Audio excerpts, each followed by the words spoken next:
Welcome back to the Rooted in Resilience podcast. Today we are talking about fat loss. So this week and next week, it's a two-part series. Today's conversation is focused on my recent fat loss phase, where I lost about 15 pounds. And then next week's conversation is centered on Sarah's fat loss experience. So similar principles, but a little bit different implementation. And we worked with the one and the only Kathleen, who is here to join us today to discuss things that happened during the fat loss phase, kind of the main principles of what we did to achieve the fat loss. And I think a great place to get started would be why it is okay to have fat loss goals, because I think that in some areas, in some nutrition camps, fat loss and calorie deficits are really looked down upon. And then on the other extreme, there's entire nutrition camps where they're always eating in a calorie deficit. They're always in a fat loss phase. And as we've discussed in the Minnesota Starvation Experiment podcast series, that's going to have negative health consequences. So I think today and over the next several weeks, our goal is to kind of present fat loss in a way where you aren't going to harm your health.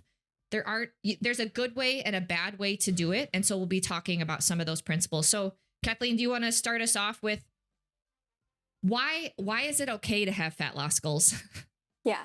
So first, like Ash said, and I think we discussed this in at least one of the MSCs, I think it is important to look at a fat loss phase as basically a pseudo-starvation, like a conscious pseudo-starvation phase. And so because of that, we want to, again, be very conscious and be very deliberate about how we're going about this and not have it just be another case of the Mondays, basically, or like there at that time during our cycle where we're a little bit more bloated and we don't feel as so good about our body image and all of that stuff. And then we're like, okay, I got to go in a fat loss phase tomorrow because I'm not feeling that great about myself.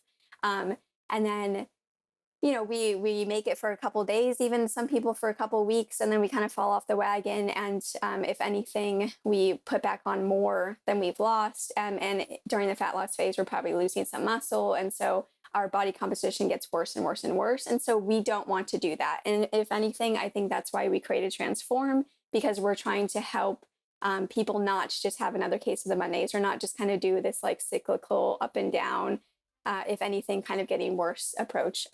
So the reason though why it is important sometimes to do a fat loss phase, even if you do have signs of an LEA, and again, I want to be very nuanced here because a lot of people will hear that and just say, okay, she's giving me permission to go into a fat loss phase, and not necessarily, because you can't cut from where there's nothing, right? And so if you're only eating on average 1,500 calories, well, you can't really cut from that. And I don't recommend going below 1,500 calories, at least for your average lifestyle person. Obviously, if you have a very specific thing, like you're going to get on stage and stuff, that's a different conversation. But that even needs to be even more of a conscious decision because of the impact on, everything, like as we discussed in the MSC.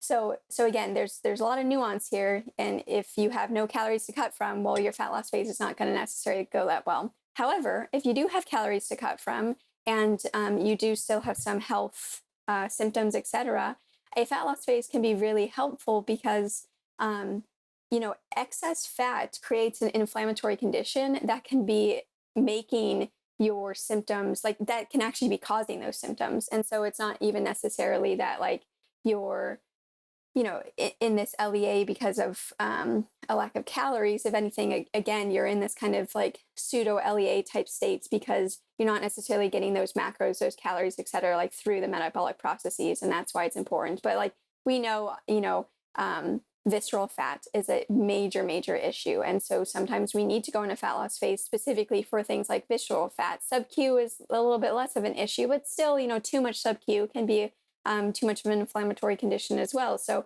again, you have to kind of weigh these things for the individual and see, okay, I've done all these things. I've been working on this stuff for months. I seem to be hitting the boxes, but I'm still, having these symptoms, having these issues. maybe I am someone that maybe I do have a little bit excess body fat. And, I don't want to put a percentage on there, but like if I had to, like maybe over 35% for women, kind of, again, it's a very loose percentage though, because it needs to be very specific to you. And for men, kind of same thing, like maybe over 25, 27% for men. It kind of, again, it kind of depends. And it also, like I said, depends on like where you're storing your fat, all of that stuff. And, also like, did you just give birth like a month ago, right? Like that would be a different consideration.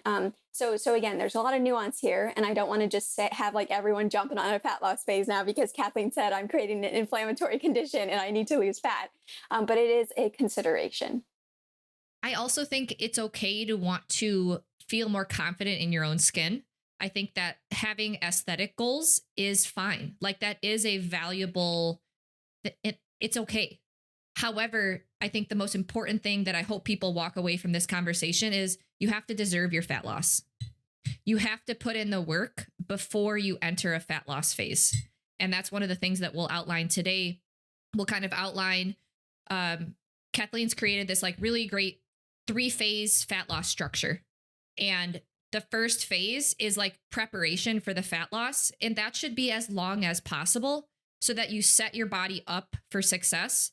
Because if you've been trying to diet, if you've been doing these restrict binge cycles where you lose weight, gain weight, lose weight, gain weight, it's not the time for your fat loss phase.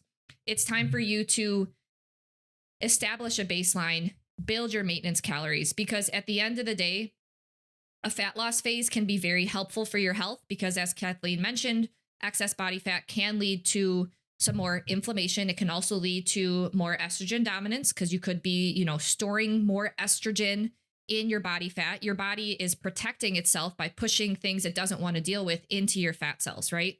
So at the end of the day, it can be good for your health, but if you do it in the right way, not if you're chronically under eating or always trying to diet. And so we really want to be very mindful with our messaging here. You have to deserve your fat loss phase.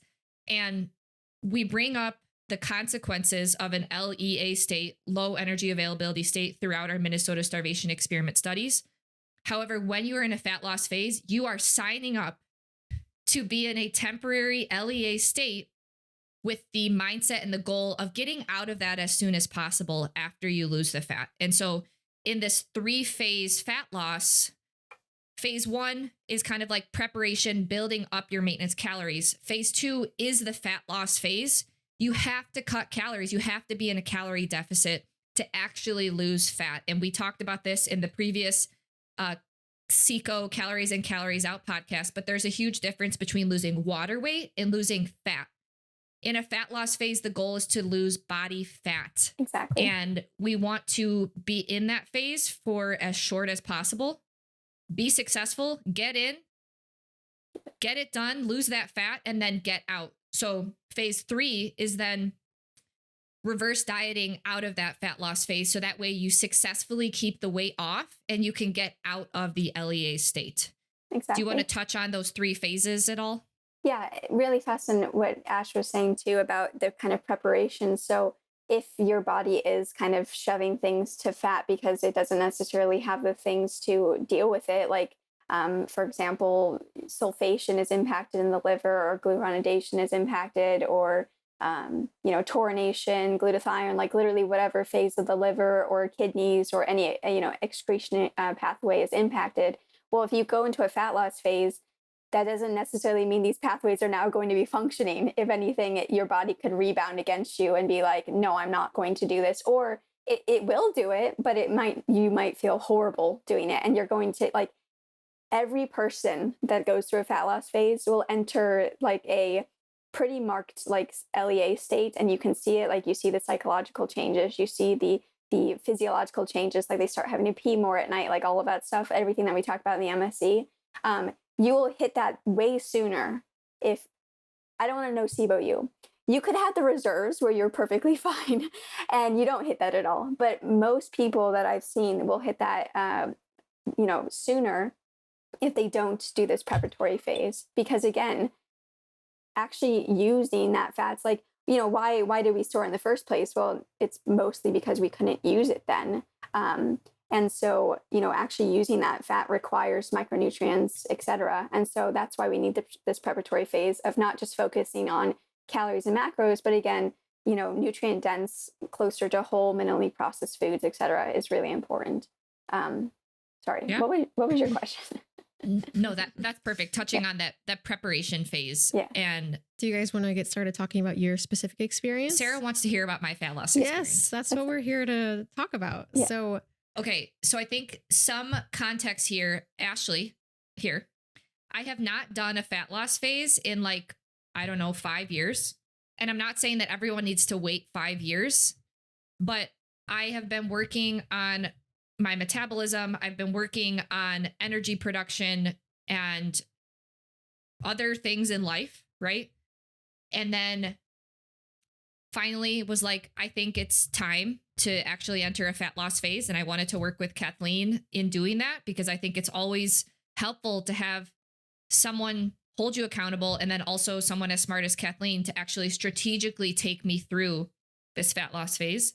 So I was eating pretty high calorie for really fast, Ash. Can I stop you? Go ahead. People are going to say, well, you were working on your metabolism, you're doing, quote unquote, repeat principles and all of this stuff. Like, why did you need to do a fat loss phase? That's what people are going to say. So I would love to hear what your thoughts are about that. Yeah, I calories in, calories out still matters. Yeah. At the end of the day, you can't just eat and not expect to gain fat. You can't. We are humans and we have a limitation. There are ways that we can improve our calories out, no doubt about it, right? Back in the day, I used to eat pretty low calorie and downregulated my metabolism. I think the more that you can normalize eating at the higher end of your maintenance calories, you can improve your calories out. Eat more, move more type of thing, right? So I kind of got into this phase of really experimenting and pushing the upper limits of my higher end of my maintenance calories. I kind of wanted to test my limits. And at the end of the day, I did end up packing on a little pounds. Well, can I add something? Yeah, go ahead. When testing your limits, you were not tracking your body weight. Yes, that is a really great point. So you didn't see the scale going up. I stopped tracking. Felt fine. I stopped tracking everything. Mm-hmm. I didn't track my body weight. I wasn't looking at my daily steps. We got into a very busy business phase in life and a lot of computer work, sitting down, being inside. Yeah, it was right after winter. So I wasn't 30-35% body fat, but I did put on some fat from this period. And yeah, that's why other follow-up questions on why at the end of the day, I did pack on pounds. I did.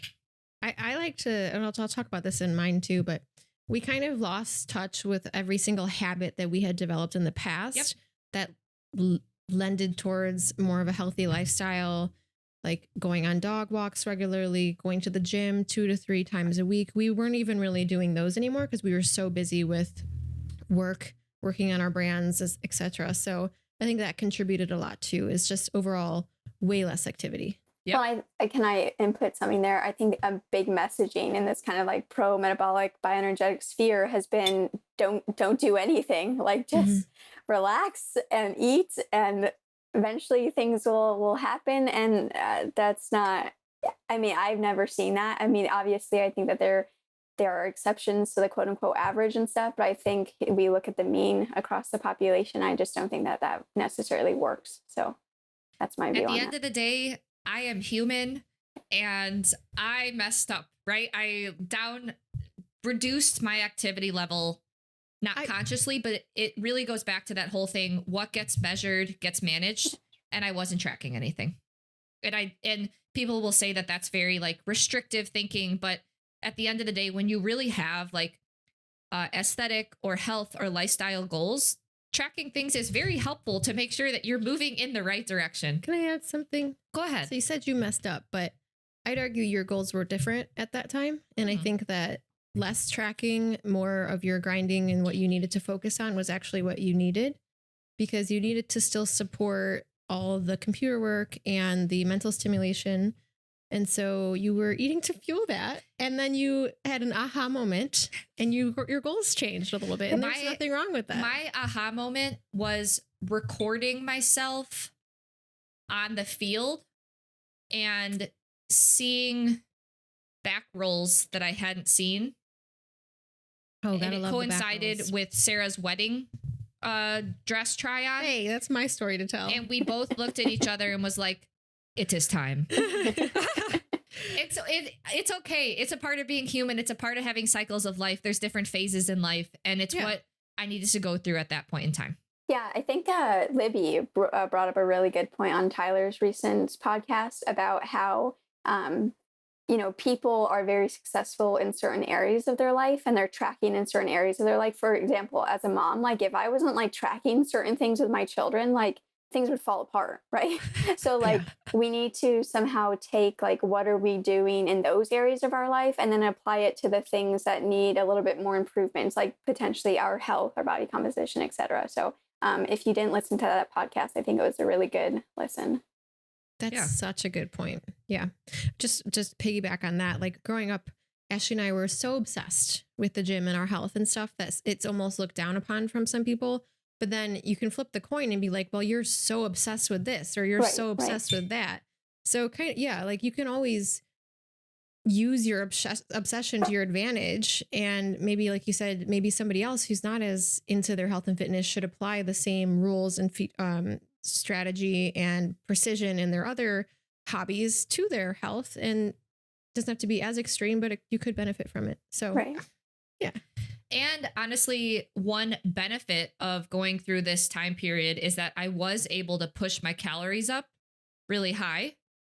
And that allowed for a very successful fat loss phase. Yes, everyone talks about negative metabolic adaptations, but in your case, you experienced positive metabolic adaptations. And this comes into this idea that it really seemed like there's this threshold effect. And we've discussed this before, but briefly, like the longer you stay at a certain calorie range, target, whatever, the more likely that actually is your true like calories. And so if you go right from a reverse right into a cut and you're trying to cut from like, say you reverse to like 2,500 or whatever, and you're trying to cut from 2,500, that's not your true like maintenance. And so you're going to find that you're going to have to drop more and more and more and more calories because your body's going to be kind of rapidly readjusting to the lowering of the calories again. So again, this is why it is important to do this preparatory phase.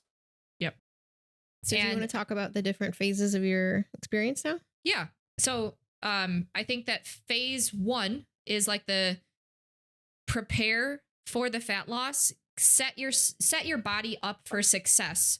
So that way, like you said, you can cut from something, right? If you're under eating right now, or if you're kind of following this pattern of like 5 days out of the week, you under eat and then you binge on the weekends, that is not a good place. Your body's not going to respond well to a fat loss phase.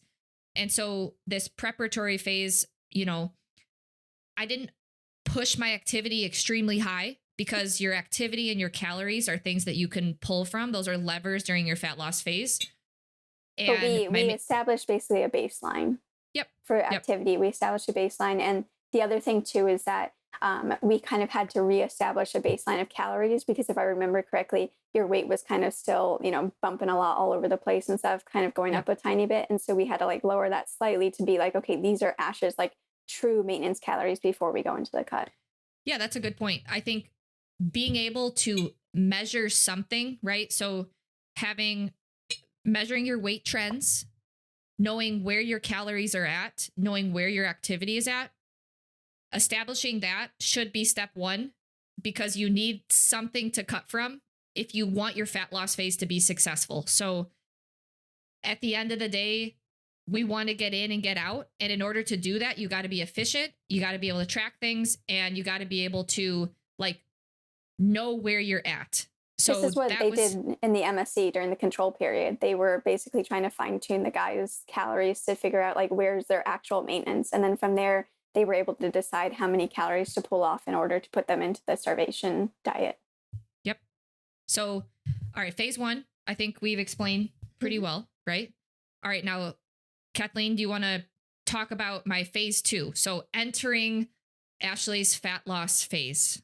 Yes. Yeah. So I'm a big proponent again of get in, get out, and kind of I wouldn't necessarily say rapid fat loss, but it is kind of rapid fat loss because I continue to find that people like 6 weeks seems to be this kind of like sweet spot where it's like, okay, the amount that we lose compared to how difficult it is, or how difficult it's getting, that seems to be like the sweet spot. So the beginning, we go in, pretty with a big caloric loss for about 2 to 3 weeks. And then we increase calories a little bit, but you're still in a huge caloric loss, even after the increase in calories. But that like increase, it is psychologically very helpful that it comes about like halfway, because it's like, oh, okay, I get to eat more food. But again, you're still in this like big cut from where you originally were. We also drastically increase steps. Zone 2, we do something called Zone 2 Plus that includes some sprints with it. And then of course we lift 2 to 3 times per week. With lifting, what we do is we usually eventually cut a set off of it, because it becomes, with lifting, I find that people get really hungry after lifting. And so lifting, it's more about like maintaining that muscle and giving your body the signal of like, hey, maintain the muscle, versus giving your body a signal of like, hey, I'm hungry. And so we don't want to like add on more of those like I'm really hungry signals. But yeah, so that's kind of like the loose overarching framework. So again, 6 weeks. The first, 3 weeks is the hardest calorically, and then we get a bump, and then we finish out the last 3 weeks. In terms of movement, so we increase steps throughout, especially after that bump, and then we decrease the cardio. So typically, and people might say like, oh, that's weird. Usually I increase cardio throughout, but what I continue to find with people with cardio, so zone 2 plus, like whatever we're doing, our ability to like rapidly get used to the endurance becomes like we become very efficient very quickly, it seems. Where lifting, it takes a little bit longer, right? So with endurance, at the beginning, that calorie calculator type thing on the treadmill might be like somewhat correct, right? But as you become more efficient and your body's like, okay, I'm going to find every way possible to make this easier on myself, it's no longer correct. And now you're burning like way less calories than it's actually telling you. And so that lever is like no longer as impactful anymore. And if anything, it's just creating more stress, more fatigue, more, I'm feeling hungry because I just did all this work type thing. I just, sweated, whatever. And so that's why I like to pull them as we go along. So that I would say is like the loose framework. What do you want to add to that? So phase 2 is fat loss. And just to be extra crystal clear to the audience, like to lose fat, you have to be in a calorie deficit. And so we pulled calories and then made sure that activity remained at a certain level, and that slightly varied throughout the fat loss phase, to ensure that we don't see metabolic adaptation that would decrease calories out. So right. When the body is smart, right? And so when it knows, oh crap, calories in is less, I'm going to decrease like not needed movement, right, to adjust to the lower calories in. Well, that's why it's important to track things, because you've got to stay on top of that to make sure that your calories out is staying somewhat consistent. So we pulled the lever on the calories, cut the calories. However, I was still eating the foods that I love every single day: sourdough, marmalade, sugar sources, fruit. We didn't cut carbs, because it's not the carbs that are prohibiting you. It's not the insulin that's prohibiting you from losing fat. It is entering the calorie deficit. Yeah, if anything, we kept carbs higher, and I continue to find that the higher we can keep the carbs, the better someone responds. Not only psychologically, not only actual fat loss, but just in general, the better someone responds. And also when people cut carbs, all of a sudden you lose that glycogen and water. And so mentally that can be really helpful for someone because they see like during that first week, oh, I lost like 4 pounds or, whatever it is because they've lost all that water. But again, that's not fat, right? That's just water weight. And so when you come out of it and you go back to eating, more carbohydrates, et cetera, you're going to put that water weight back on to some degree, right? And so then you're going to be like, oh, I didn't actually lose as much as I thought. And it's true because you didn't lose as much fat mass as you thought, where the higher you can keep your carbohydrates, the more it's like, okay, yes, you actually lost 15 pounds of fat mass. And yes, there's going to be some lean tissue in that too. But, again, the idea with lifting and stuff is hopefully that we're preserving as much of that as possible. So most of that 15 pounds coming from fat. Yeah. So every 1 gram of carb holds 3 grams of water inside your muscles, right? So 3 grams of, so that's actually a substantial amount of water weight in your body. So if you cut all carbs, there goes your water, right? And so we use like this at-home scale that it's not perfect. It's not going to be 100% accurate, but at least it shows us the trend. And so this scale tracked body weight, it tracked fat percentage, it tracked water weight, and it tracked lean mass. And so I lost 15 pounds in 8 weeks, and my lean mass slightly went down a little bit, but my fat mass went down a lot, and my water actually went up, which we saw in the Minnesota starvation experiment. It's the body's way of trying to like maintain structure, right? So Kathleen mentioned she is continuing to see that people do well with 6 weeks. We just experimented, and I was like, Kathleen, let's push it a little bit more. So we did 8 weeks. I lost 15 pounds. However, after that 6th week, I started to notice my lifts started to feel worse. My digestion started to really take a turn. And so, looking back, I probably should have listened to Kathleen. We should have stopped after week 6, but we just wanted to experiment and kind of see what was happening. But I think the main points here in phase 2, the fat loss phase, is the calorie deficit, ensuring that we're still lifting, because giving your muscles that stimulus is the most important thing to maintain lean muscle mass. There's plenty of research showing that strength training during a calorie deficit is the best way to keep your lean tissue as high as possible. Right. But you're not going to be putting on muscle mass. And so managing fatigue during this fat loss phase is really important. And that is where Kathleen shines. Like, she understands that better than anyone. It's modulating your activity in a way that keeps our calories out high without getting us so like sore and fatigued so that we have these binge tendencies, right? It's about managing our muscle mass, trying to preserve as much as we can, doing the bare minimum to keep our muscle mass, provide our muscles that stimulus of, hey, stick around, stay with us, while also ensuring that we're keeping our calories out. And so choosing activities that aren't going to fatigue us as much. Right. Yeah. And we'll talk about this more when we do the roundtable of like specifics and stuff, but there are many things that you can do during the cut phase to make it a little bit, easier psychologically on yourself, like bookending carbohydrates, for example, but we'll discuss that more. My first week, okay, so I hadn't done a fat loss phase in a number of years. It's been a long time. The first week when we cut calories, I was in a state of shock a little bit. I was like, oh my gosh, I'm used to eating so much more food. Yeah.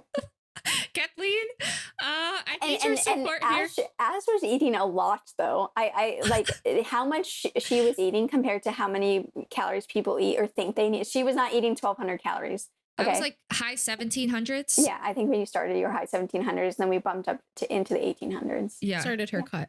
Yeah, started the cut. My maintenance calories were a high 2000s, close to 3000, if not right at 3000. So.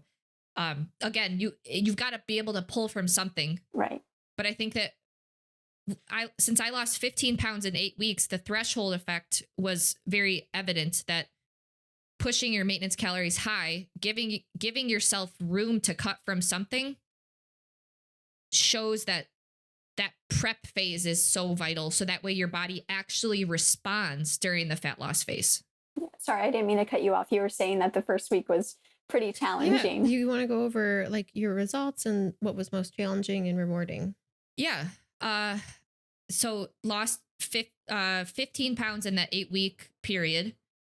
I think the hardest thing was definitely being used to eating a lot more food. And who doesn't love food, right?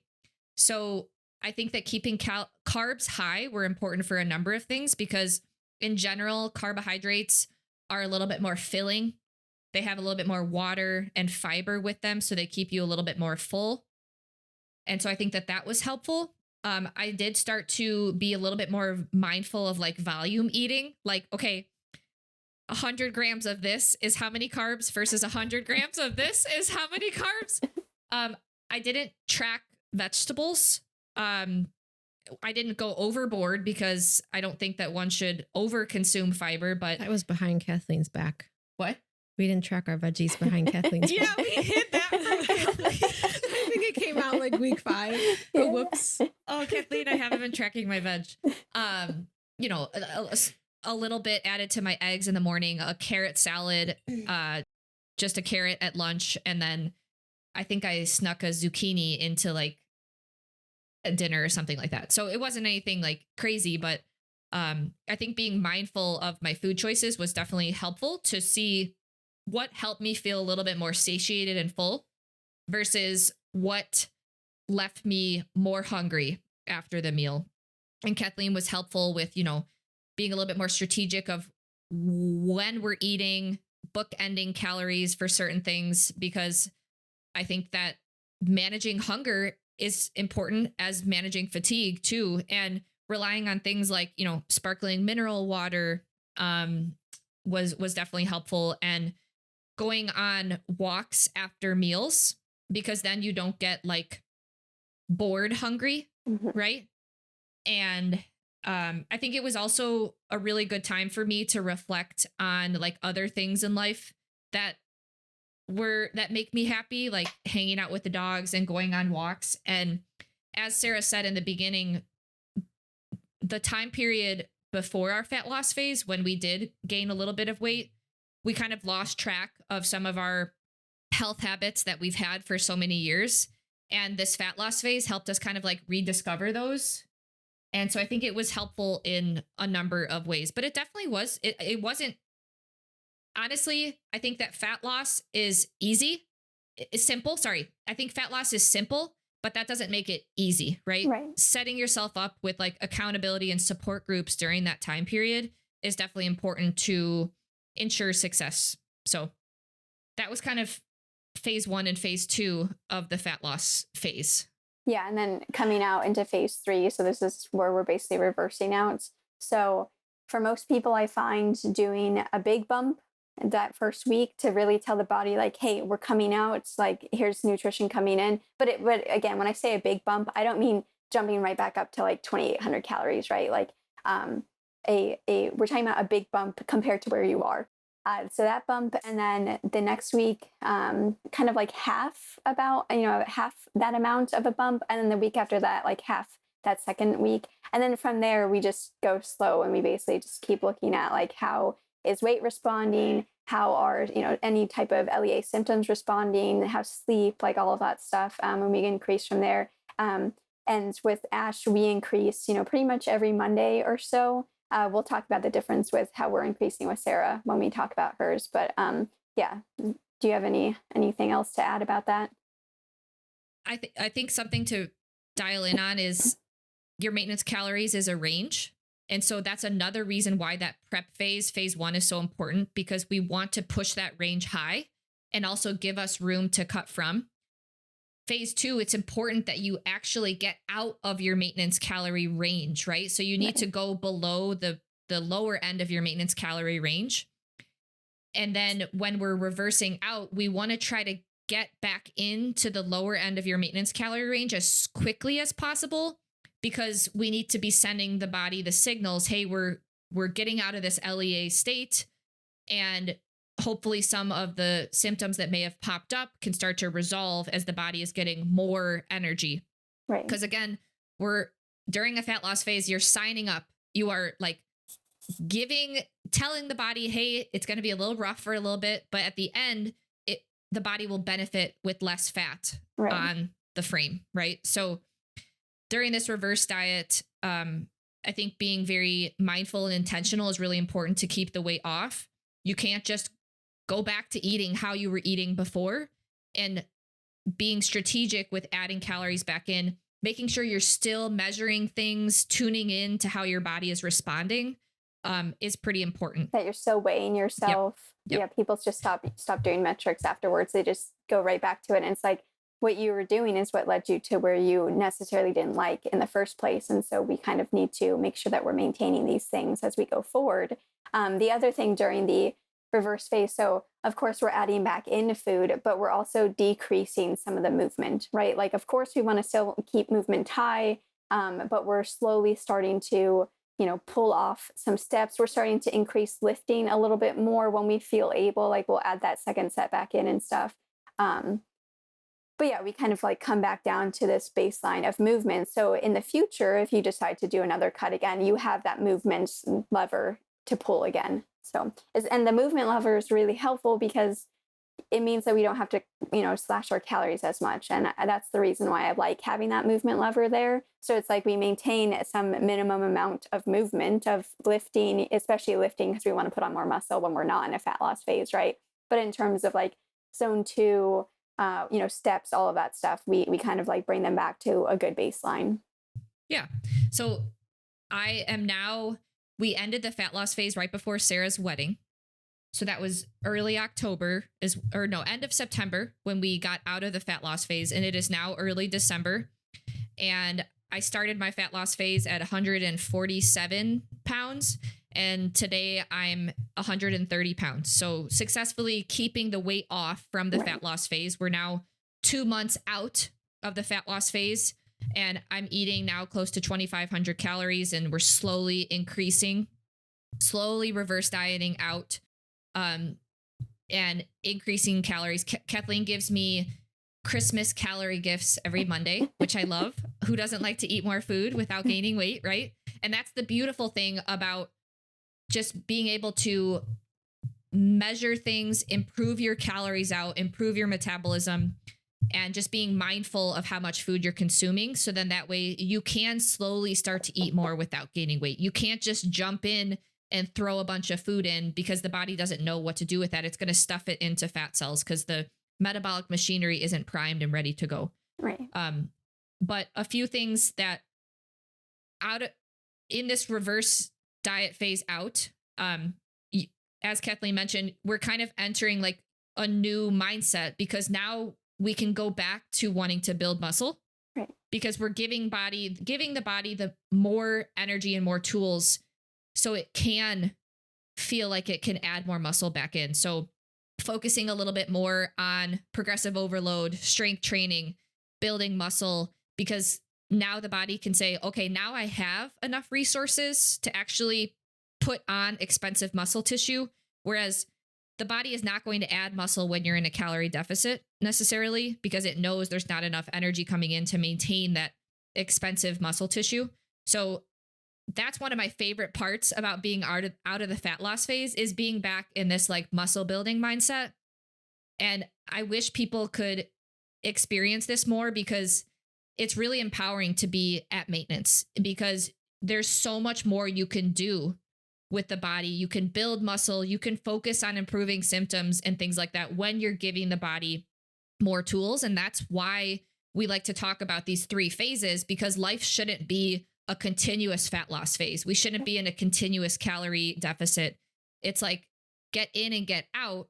And after a period of time, if you still have fat to lose, then reassess. But being at maintenance is so valuable, and improving your maintenance and improving your calories out is like the best thing that someone can do because then your body will actually be able to respond to fat loss, but you'll also be able to actually make meaningful changes to your body composition by improving muscle mass.